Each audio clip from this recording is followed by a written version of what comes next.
Okay, Max, I think we're recording. All right. I'm not sure which way to do this here. Just give me a minute. I might just, oh, that's my dog, Max. Say hello, Max. Maybe come around here. Na, na, na, na, na.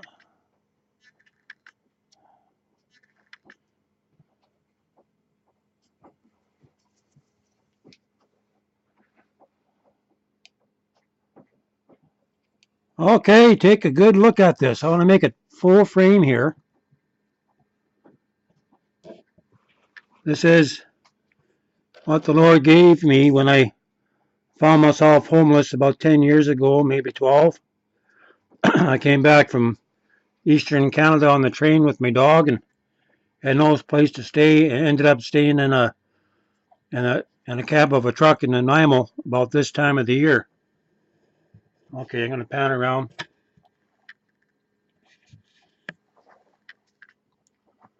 All right, I'm going to have to raise this up.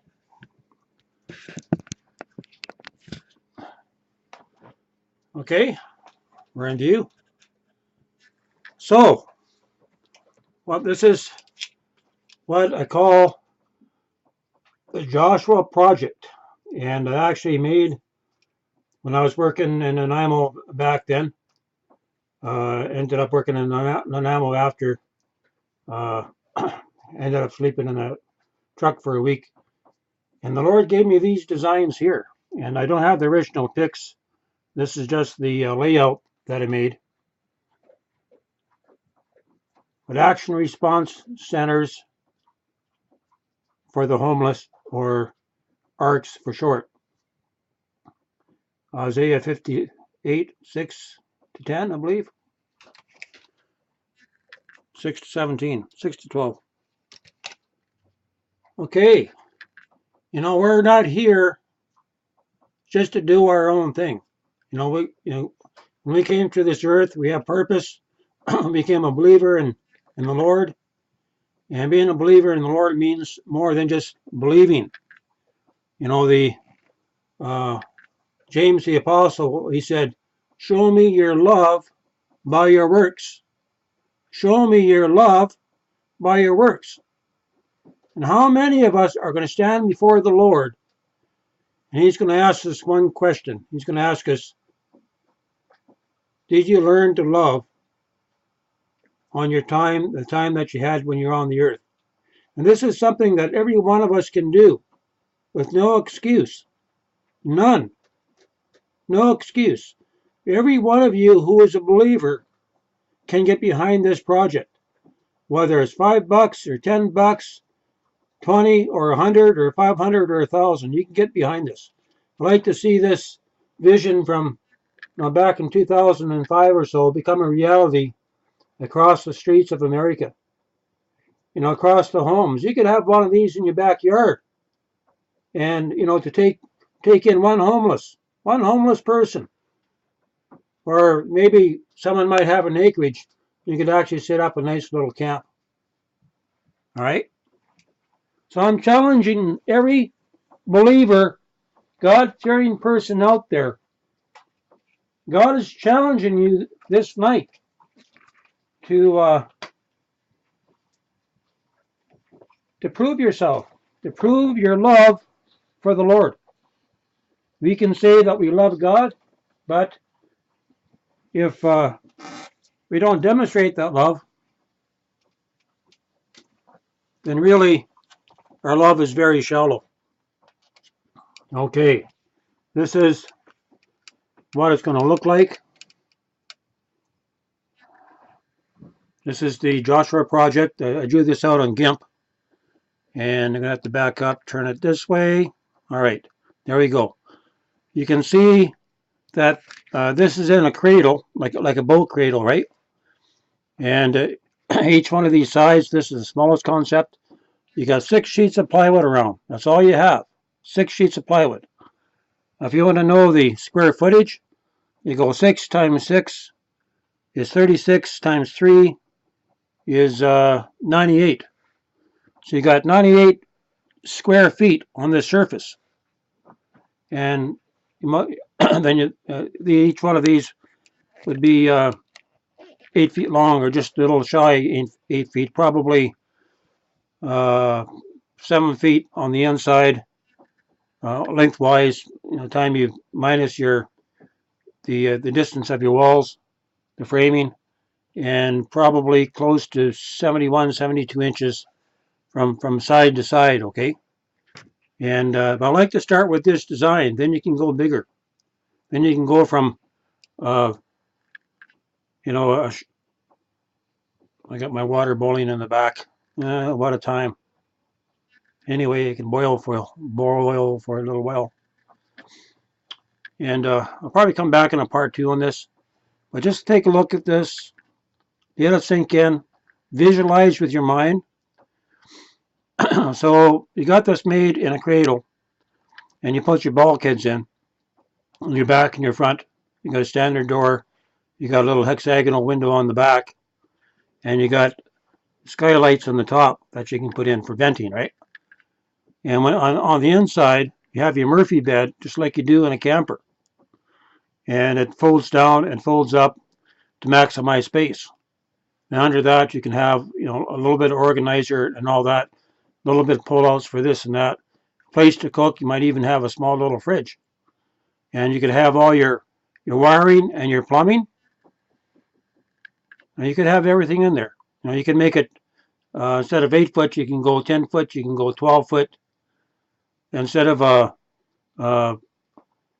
8-foot design from peak to bottom, you could actually go to a 10-foot design where you extend the 4-foot to a 5-foot. So that's going to give you a larger inside area. But let's start with this. This is going to work. This is probably 40% less than the conventional 8x12s that they're making now, and that they're making these in Seattle, right? And but you could actually load this right onto a transport truck. Just sling it up. You'd have the cradle and everything. You just sling it up, or use a forklift to get her up. You can make it so strong enough where you could actually bring your forklift like that and load it, right? And you can make it so your eaves over here, they flip up and flip down, so you can actually port the water away from your wall. And let's do this. So I want to use March as a month to raise up the funding for this. I have a little gig to go to help my brother work on his house in northern part of BC. And I'm going to come back. I want to be able to build this. And I'm open to take this presentation to the mayor, to Mayor Aaron Stone in Ladysmith, BC. Ladysmith is between on the way to Victoria from Nanaimo. And I heard good reports about him. And I'd like to make this presentation. That's what I'm doing. I'm making this presentation to go to the mayor. And well, let's do it. This is the material for all of this, probably be under $500. That's including your skylights, your door, and everything. Your framing is probably half your material, and your doors and your windows will make up the other half of the $1,000 in material to make this. But this is something that everybody could have. This could go into every city across America, every city across Canada. There is no reason why the homeless should have no shelter. None. Zero reason. There's no reason.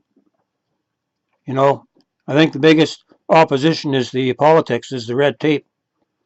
And that needs to be cut.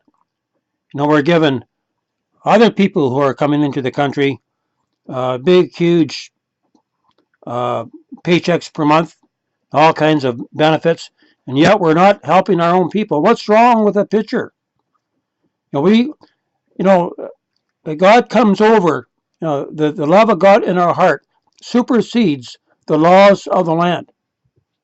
The politicians and all that, they're They may be over us as far as being a politician, but they're not our boss. God's our boss. And we need to stand up and we need to demonstrate that. You know, it says in the scriptures, all who live godly in Christ Jesus shall suffer persecution. Right? How many Christians are already being persecuted in Canada and the United States? There are some. But, you know, there's enough churches around and there's enough hearts around. And while we still can, these things can be made. And I'd like to make a demo here. I'd like to be able to make this. Like the hexagonal cabins that I have outside of the trailer here. They're a little bit too complicated for most. But these here can be easily built. And these could be built in one day by 4 people. They could be completed, ready to move in, wired, plumbed, everything. Roof on, everything working. And, you know, if you have a standard 53-foot transport truck, you could put 7 of these on. You could leave the transport truck as is, like the bed, and you'd actually have like a little row housing, right? You just need a deck out in the front, stairs going up, and a balcony, and man, this would work. So why not do it? So I'm looking for, I need $2,500 to make this, and I'm not, you know, I'm including my time and effort on this, okay? Because I still have to pay bills, I have to pay rent and power and everything else. So when this is all made, I'm going to give this away free. This is how you do it. These are the pictures. This would be the layouts. These would be the videos. So you can do it, right? So this could be a project that every church across America could take up to show their support for the homeless, to show God that we really mean business down here and we want to demonstrate His love for the lost. That's how you're going to win the lost. And Jesus took care of the physical needs first, and then He ministered to the whole man, to the emotions and to the spirit and all that, okay? But we call ourselves Christians, but let's start exercising the love of God, you know, expanding our hearts, allowing the love of God to be manifested into reality. This is how this next move of God is going to come, where we learn to love one another. You know, if we say we love God and we don't love our neighbor, our love is shallow. We really don't love God. It's just a deception, right? And you know, it's okay to have a pastor and all that, and pay his wages and all that because he's doing the work of God. But we need to stop these building programs, these big mega churches and all that, because they're not getting you nowhere. You know, you're gonna get zero in heaven for it. All these big mega churches, they're not demonstrating the love of God. They're demonstrating how much money that you can get out of people's pocketbook. Okay? But it has to, whatever we do, has to flow from our heart. I'm over 13 minutes. Okay, I'm going to stop here.